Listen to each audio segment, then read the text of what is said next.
आज या ठिकाणी ओरिजिनल राष्ट्रवादी काँग्रेस पार्टीची बैठक या ठिकाणी झाली आणि ह्या बैठकीमध्ये सर्व तालुक्याचे अध्यक्ष, सर्व जिल्ह्यांचे प्रमुख, सर्व सेलचे प्रमुख या ठिकाणी उपस्थित होते आणि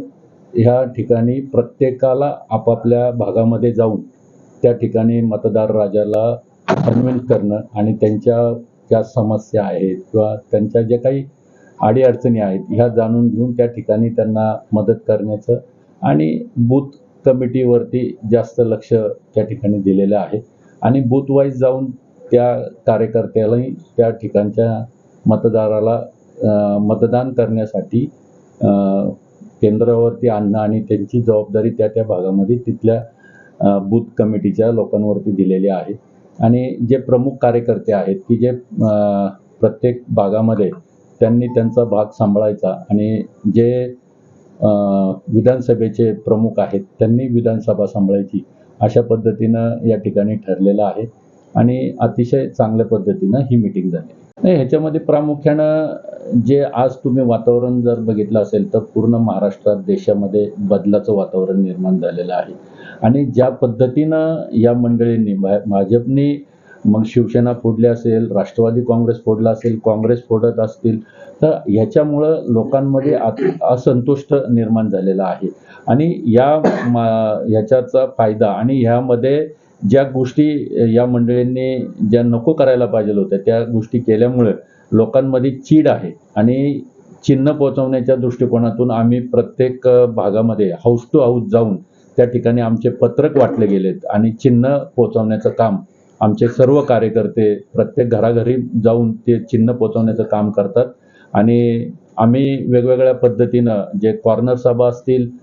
मोठ्या सभा असेल किंवा घोंगड्या बैठकी असतील तर ह्याच्या माध्यमातून त्या ठिकाणी चिन्ह आणि पक्ष पोहोचवण्याचं काम आम्ही करतो. लोकसभेमध्ये मांडलेलं नाही, तुम्ही मांडणार का येणाऱ्या काळात? जर निश्चितच ना, आज जो कार्यकर्ता एकदम पोटतिडकीनं या ठिकाणी मांडत होता त्यांचे जे प्रश्न कार्यकर्त्यांना आम्ही काही कार्यकर्त्यांना त्यांच्या समस्या किंवा त्यांना आलेला अनुभव हे सुद्धा कार्यकर्त्यांना बोलण्याची संधी दिली आणि आमचे प्रशांत पाटील असतील किंवा सर्व पदाधिकारी असतील या सर्वांनी सांगितलं की ज्याला आपलं मत मांडायचं त्यांनी मत मांडावं आणि अशा अनेक कार्यकर्त्यांनी अनेक प्रमुखांनी काही आपली मतं या ठिकाणी टाकली की बाबा इथून मागचा जो खासदार होता त्या खासदारांनी कधीच आमच्या या प्रश्नांकडे लक्ष दिलं नाही किंवा संसदेमध्ये काही प्रश्न आमचे मांडले नाहीत. अशा अनेक बाबतीमध्ये या ठिकाणी खदगत कार्यकर्त्यांनी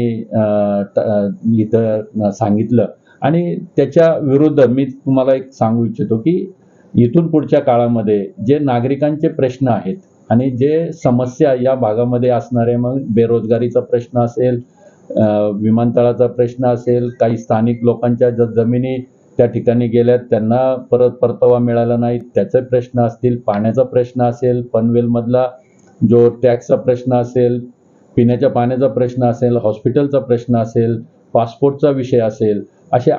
अनेक प्रश्न जे आहेत हे प्रश्न घेऊन संसदेमध्ये मांडून ते प्रश्न मार्गी लावण्याचं काम इथून पुढच्या काळामध्ये आम्ही करणार आहोत. रायगडचा चेहरा मोहरा बदलणार का येणाऱ्या काळामध्ये? निश्चितच, कारण रायगड ही जिल्हा जो आहे हा जिल्हा अतिशय चांगल्या पद्धतीनं आहे. इथं गडकिल्ले आहेत, इथं लेण्या आहेत, इथं पर्यटनाच्या बाबतीमध्ये एक चालना देण्यासारखं भाग आहे किंवा पावसाळ्यामध्ये जर आपण आलं तर एक चांगली हिरवई या ठिकाणी होती. पावसाळ्यामध्ये असेल किंवा हिवाळ्यामध्ये देखील चांगलं वातावरण या रायगड जिल्ह्यामध्ये असतं. तर इथल्या स्थानिक लोकांना, इथल्या जे लोकल लोक आहेत यांना त्यांच्या रोजगाराला चालना देण्यासाठी हे जे गड किल्ले असतील किंवा इथल्या जे काही पर्यटन स्थळं आहेत हे डेव्हलप करून त्या ठिकाणी निश्चितच आपल्याला त्यांना रोजगार उपलब्ध करून देता येईल.